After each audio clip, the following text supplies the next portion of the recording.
안녕하세요. 지구촌 개벽 뉴스 이영미입니다. 오늘은 그 5번째 시간인데요. 필리핀으로 떠나보겠습니다. 필리핀의 면적은 30만 179제곱킬로미터로 7,100여 개의 섬으로 이루어져 있는 동남아시아 국가입니다. 인구는 2023년 기준 약 1억 1,168만 명으로 세계 13위이며 종교는 약 81%가 카톨릭이며 개신교 11%, 이슬람교도들도 약 5.6% 정도 됩니다. 한국과 필리핀은 1949년 3월 3일 정식 수교를 체결했으며 6.25 전쟁 당시 7,420명의 군대를 파견 지원했습니다. 필리핀은 오랜 기간 식민 지배를 받다가 독립하여 지금의 다양한 문화가 공존하는 곳으로 존재하게 됐습니다. 필리핀 마닐라에 있는 이상규 특파원과 더 많은 이야기 나눠보도록 하겠습니다. 이상규 특파원 안녕하세요. 네, 반갑습니다. 마닐라 이상규 특파원입니다. 네, 제가 현재 필리핀에 대해서 간단하게 소개를 했는데요. 이상규 특파원이 필리핀 수도인 마닐라에 계시죠. 마닐라에 대해 간략하게 소개 부탁드립니다. 필리핀의 역사가 닉 호아킨은 마닐라의 갤리온선단은 세계를 지구촌으로 축소시킨 최초의 매개물이었다라고 했는데요. 마닐라는 수세기 동안 아시아 태평양 무역을 매개한 중심지였고 현재도 다양한 문화가 공존하는 도시죠. 2023년 현재 인구 약 1,460만 명으로 지난해 대비 1.8%의 높은 인구 성장률을 보여주고 있죠. 주요 관광지로는 16세기 시대에 건축된 성벽도시 인트라무로소와 산티아고 요새, 위잘 공원 등이 있습니다. 네, 그렇군요. 우리 한국과 같이 필리핀도 다른 나라의 식민 지배를 받은 가슴 아픈 경험이 있다는 공통점이 있는데요. 필리핀의 식민 지배 시기부터 독립 과정까지 한번 들어보고 싶습니다. 필리핀은 327년간 스페인 식민 지배를 받았는데요. 필리핀의 식민 역사는 마젤란으로부터 시작됩니다.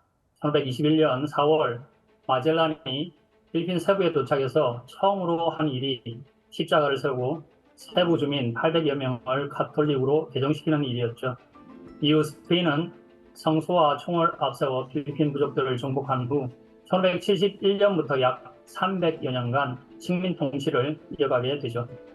그러다 1860년대부터는 필리핀에서도 저항운동이 싹트기 시작했는데요.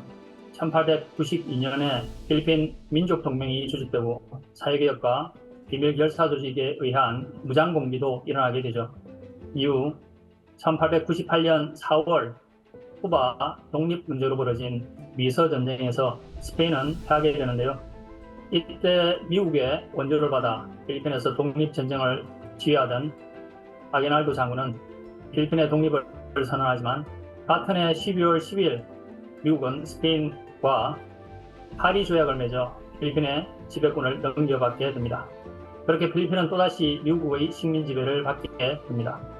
후 1941년 12월 일제의 진지만 공습으로 태평양 전쟁이 발발하고 필리핀은 잠시 일본의 식민 지배를 받게 됩니다. 그러나 메거드 장군에 의해 필리핀이 다시 탈환되면서 결국 필리핀의 끈질긴 독립의전은 1946년 7월 1일에서야 결실을 맺게 됩니다. 한마디로 필리핀의 역사는 근대 제국주의 침탈 및 흥망의 역사와 괴를 같이 한다고 볼 수 있습니다. 네, 필리핀의 독립투쟁의 역사를 들으니 대한민국의 독립사와 겹쳐지며 동질감을 느낍니다. 필리핀의 독립은 민족 영웅 호세 리자를 빼놓고 이야기할 수 없을 텐데요. 한국의 도산 안창호와 같은 분이라고 하면 좀 이해가 쉬울까요? 1861년에 출생한 호세 리잘은 필리핀 독립의 아버지로 추앙을 받고 있는데요. 그런 당시 경제적으로 여유가 있었던 중국계 필리핀 가정에서 태어납니다. 교육열이 높았던 어머니의 영향으로 3살 때부터 책을 읽고 시, 그림, 조각, 의학 등 다양한 분야에서 재능을 보였다고 합니다. 그리고 현재 필리핀 명문대로 알려진 아테네오와 산토토마스 대학에서 학부과정을 마치고 안과 전문의가 되기 위해 유럽으로 넘어갔죠. 그러나 그가 유럽 생활에서 겪었던 차별로 인해서 식민 지배의 모순을 인식하게 되었고 그로 인해 민족의식이 각성되어서 필리핀의 개혁과 독립에 대한 열망이 싹트게 된 셈이죠.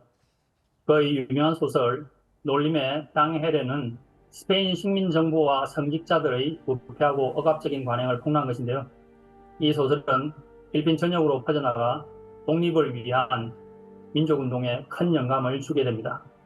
리잘은 1896년 혁명 지원을 위해 필리핀으로 돌아오지만 반란 및 선동 혐의로 체포되어 12월 30일 공개 총살형으로 35세의 짧은 생을 마감하게 됩니다.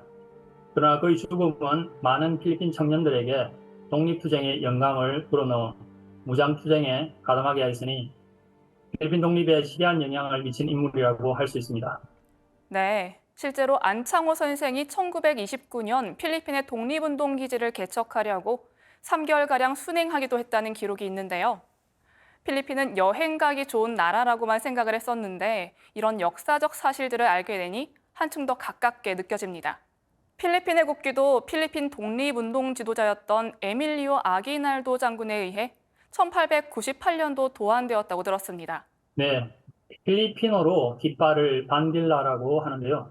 필리핀 국기는 식민 지배에 대한 독립의식의 산물이죠.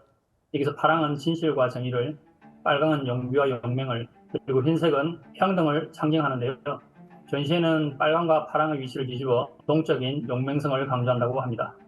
흰색 삼각형 모서리에 위치한 세 개의 별은 필리핀을 대표하는 세 지역인 루종과 비사야 그리고 민다나오를 상징하며 8개의 삐서는 스페인 식민지에 항거한 최초의 8개 주를 상징한다고 하는데요. 저는 개인적으로 대한민국의 태극기를 연상케 하는 삼색의 배치와 광명을 상징하는 태양 그리고 삼소와 팔소의 배열이 꽤 인상적이라고 생각합니다. 네, 이번에는 좀 무거운 이야기를 해볼까 합니다. 필리핀도 남중국해에서 중국과 영토 분쟁이 있죠.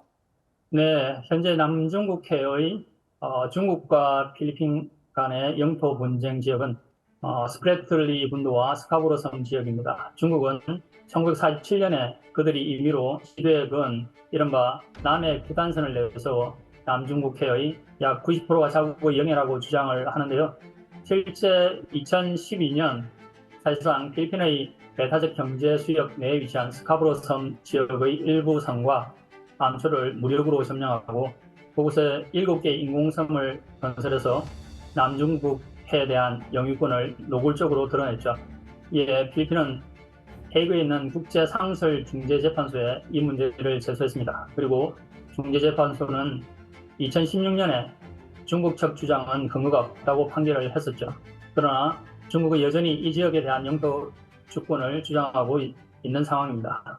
네, 다음 소식 넘어가 보겠습니다. 필리핀의 인구 81%가 천주교이고 개신교 11%, 이슬람교도들도 약 5.6% 정도 된다고 소개를 드렸습니다. 최소 인구의 97.6%가 종교를 가지고 있다는 뜻인데요. 마지막으로 필리핀의 영성 문화에 대해 설명해 주시겠어요? 필리핀 사람들은 독특하게 아기 예수상인 산토 니뇨에게 기적의 힘이 있다고 믿는데요. 사실 그 믿음의 기원은 필리핀 식민지를 개척한 마젤란과 연결이 됩니다. 마젤란이 세부에 도착해서 병든 부족장의 아들을 치료해주고 부족 800여 명을 대종시킬 때 그는 족장의 부인에게 아기 예수상을 선물하게 되죠. 이후 마젤란은 막탄족과의 전투에서 전사하게 되고 남은 부하들은 전부 스페인으로 돌아갔지만 개종한 최초의 필리핀 가톨릭 신자들은 아기 예수상을 그들의 신앙의 중심으로 모시게 됐죠. 그리고 세월이 흘러 1565년 레가스피가 필리핀 원정에 나섰고 그는 세부에 도착하자마자 마을들을 폭격합니다. 이때 원주민들은 불에 타 무너진 오두막에서 기적적으로 손상되지 않은 아기 예수상을 발견하게 되는데요. 이날 원주민들은 아기 예수상을 위해 북소리에 맞춰 춤을 췄다고 합니다. 이것이 세부 신월룩 축제의 기원이 되었다고 하는데요.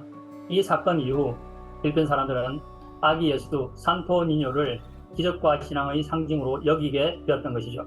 따라서 필리핀의 가톨릭은 사실 토착 신앙과 혼합된 변형된 형태의 가톨릭이라고 볼 수 있겠죠. 사실 많은 필리핀인들은 유령이나 정령 같은 초자연적 존재에 대한 믿음을 가지고 있는데요. 전반적으로 필리핀 사람들은 강한 공동체 의식과 전통 문화에 대한 깊은 존경심, 그리고 어려운 시기에 위안과 인도를 가져다주는 신에 대한 강한 믿음이 특징입니다. 네, 지금의 필리핀은 격변의 역사와 필리핀 사람들의 심성이 바탕이 되어 만들어졌다는 생각이 듭니다. 오늘은 필리핀 마닐라에 있는 이상규 특파원과 함께했습니다. STV 동방신선학교 시청자 여러분께 마무리 인사 부탁드립니다. 네, 최근 2017년에 출간된 하버드 그레이엄 앨리슨 교수의 예정된 전쟁이 세간에 크게 회자되고 있는데요. 역사가들은 큰 전쟁은 결코 우발적으로 일어나지 않으며 충분히 준비된 상태에서 단지 우연으로 보이는 작은 불씨로 발발하는 것이라 이야기를 하죠. 이젠 충분히 익어 터지기 직전인 이 전쟁은 문명의 발전 과정에서 축적된 부정적 원한의 에너지를 풀어낼 선천상극 질서의 마지막 예식으로 150년 전부터 이미 준비됐던 전쟁입니다.